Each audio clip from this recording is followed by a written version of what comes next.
Hello students, teachers, parents, history nerds, hello everybody, and welcome to Nutshelled History, where we lay out the facts, the good, the bad, and the ugly.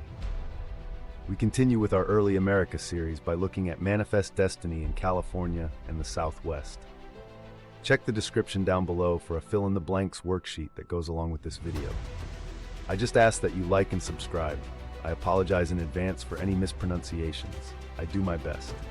By the 1800s, many Americans were interested in westward expansion, or extending the nation beyond its existing borders.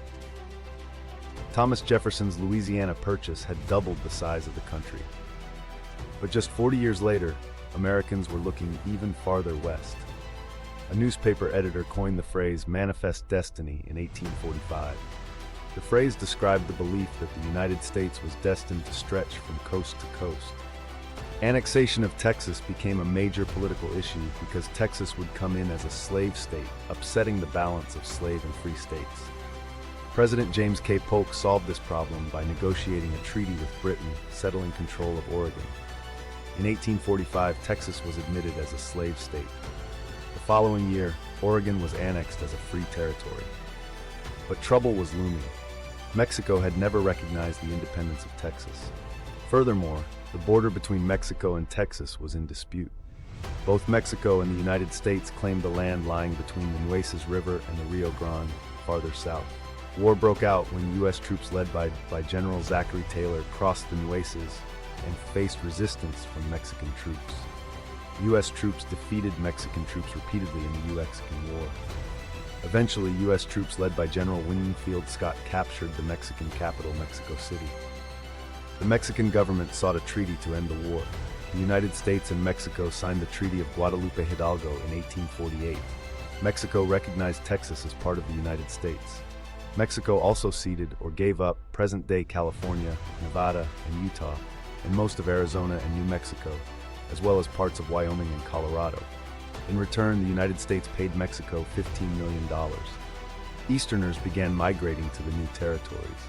Mormons, members of the Church of Jesus Christ of Latter-day Saints, settled in Utah and founded Salt Lake City. The Mormons had previously moved to Illinois from New York to flee religious persecution. A flood of other settlers came to California when gold was discovered in 1848 at Sutter's Mill near Sacramento. In 1849 alone, the prospect of finding gold drew more than 80,000 fortune seekers. These people who came to California in search of gold were known as the 49ers. The gold rush brought enormous ethnic diversity to California. Most new arrivals were white Americans from the East, but African Americans escaping slavery, as well as free blacks, also came. People came from Europe, Asia, Australia, and South America. The newcomers took land from the Mexican Americans and American Indians already living there. Okay, let's manifest a recap. By the 1800s, Americans were itching to head west, with visions of manifest destiny, the idea that the U.S. was destined to stretch from sea to shining sea. After Thomas Jefferson's Louisiana Purchase doubled the country's size, people were ready for more. Annexing Texas became a political headache because it would upset the delicate balance of slave and free states. But President James K. Polk smoothed things over by adding Oregon as a free territory in 1846.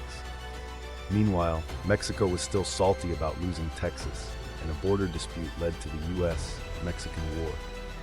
After General Winfield Scott waltzed into Mexico City, the Treaty of Guadalupe Hidalgo was signed in 1848, and Mexico handed over a hefty chunk of the West in exchange for $15 million.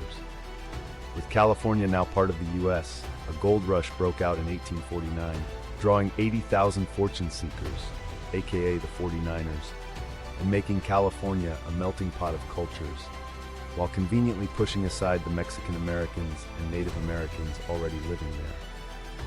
There you have it, folks. That is manifest destiny in California and the Southwest nutshelled. Thanks for stopping by Nutshelled History. Fulfill your destiny by going a little nuts on those like and subscribe buttons for me. Did we bully Mexico a little bit? Or was it just phantom tax? Let us know what you think in the comments down below. See y'all next time on Nutshelled History.